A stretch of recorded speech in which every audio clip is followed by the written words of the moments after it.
Bonjour à tous, bienvenue dans un nouvel épisode de Léo's French Corner. Je suis vraiment ravi de vous retrouver aujourd'hui pour un sujet absolument délicieux. Salut tout le monde! Léo, il faut que je te raconte ma soirée d'hier. Je suis allée dans un restaurant magnifique. Un vrai restaurant gastronomique étoilé, avec les verres en cristal et les nappes blanches. Oh waouh, la grande classe, Sophie. Qu'est-ce que t'as mangé? Des coquilles Saint-Jacques. Elles étaient incroyables, tellement parfaites. Mais Léo, j'ai vécu un moment de panique totale. Oh non, que s'est-il passé? Le chef en personne est sorti de la cuisine. Il est venu à ma table. Il m'a regardé avec un grand sourire et il m'a demandé « Comment se passe votre dégustation, madame ?» La pression! Et qu'est-ce que tu as répondu? Mon cerveau s'est arrêté. J'ai complètement oublié tout mon vocabulaire français. J'ai juste souri bêtement et j'ai dit « C'est très bon ». C'est très bon? Oh Sophie! Je sais, je me sentais tellement bête. Le plat était un chef-d'œuvre, une œuvre d'art. Et c'est bon, on dirait que je parle d'un simple sandwich dans la rue. J'ai insulté le chef. Tu ne l'as pas insulté, je te rassure. Mais je te comprends totalement.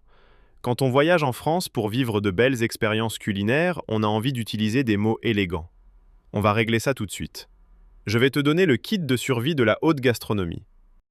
Commençons par la texture des viandes et des poissons. C'est la signature des grands chefs. Le premier mot est très élégant. Tendre. Tendre. C'est comme tender en anglais, n'est-ce pas? Exactement. On l'utilise pour une viande de très haute qualité. Un filet de bœuf qui se coupe comme du beurre, par exemple. Tu dis « Cette viande est incroyablement tendre ». J'aime beaucoup. Et pour quelque chose d'encore plus riche, comme le foie gras que j'ai goûté à Lyon, Ah, pour le foie gras, on utilise le mot ultime. Fondant. fondant. Ça veut dire que ça fond dans la bouche? Oui, c'est le compliment suprême. Une joue de bœuf braisée pendant 12 heures, c'est fondant. Un dessert au chocolat chaud à l'intérieur, c'est un mi-cuit fondant. Ce chocolat est absolument fondant. Oh, j'ai faim maintenant, Léo. Moi aussi. Mais on continue. En France, la magie d'un plat réside souvent dans la sauce. Pour décrire une sauce parfaite, riche et soyeuse, tu dois utiliser le mot onctueux. Onctueux? Oula, la prononciation est un peu difficile pour moi. Prends ton temps. Onctueux. Si c'est trop difficile à prononcer avec un verre de vin, tu peux aussi dire velouté. Ah, velouté. C'est beaucoup plus facile pour mon accent américain. Cette sauce est merveilleusement veloutée. C'est très chic. Et dans la grande cuisine, il y a toujours un contraste. Si la sauce est veloutée, il faut un élément qui fait du bruit sous la dent. C'est le fameux croustillant. Je connais ce mot. C'est pour la baguette fraîche. Oui, mais au restaurant, on l'utilise pour la peau d'un magret de canard rôti ou pour une petite tuile au caramel sur un dessert. C'est croustillant. D'accord. Donc j'ai tendre, fondant, velouté et croustillant. Ça change tout. Mais comment je décris le goût de mon plat au serveur? Oublie les mots basiques comme sucré ou salé. Pour montrer que tu apprécies le talent du chef, utilise le mot subtil. Subtile, délicate. Pour un poisson blanc avec des petites herbes fraîches? Exactement. Ça montre que tu as un palais raffiné. Tu dis « les saveurs sont très subtiles ». Et si le plat a beaucoup de caractère? S'il y a des épices fortes, mais sans que ça brûle la bouche? Très bonne question. En français, on ne dit pas « spicy » pour la gastronomie. On utilise le mot « relevé ».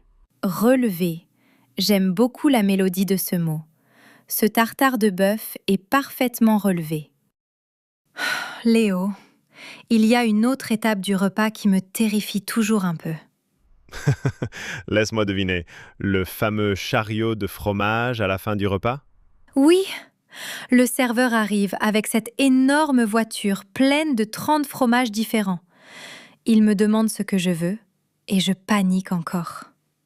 C'est intimidant, c'est vrai, mais tu n'as besoin que de 2 mots pour le guider.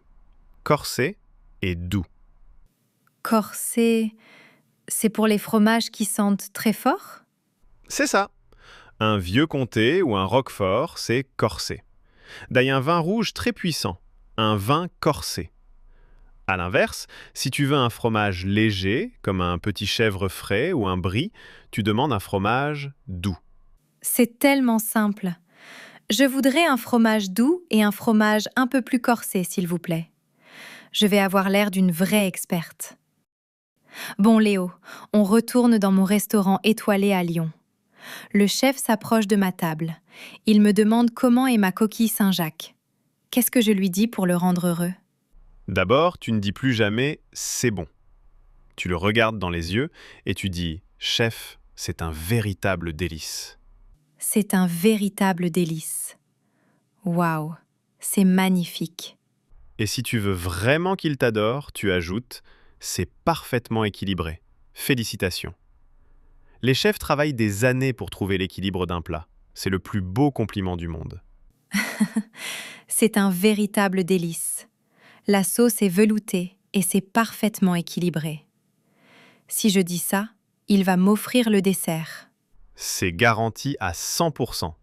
Tu es prête pour les meilleurs restaurants de France.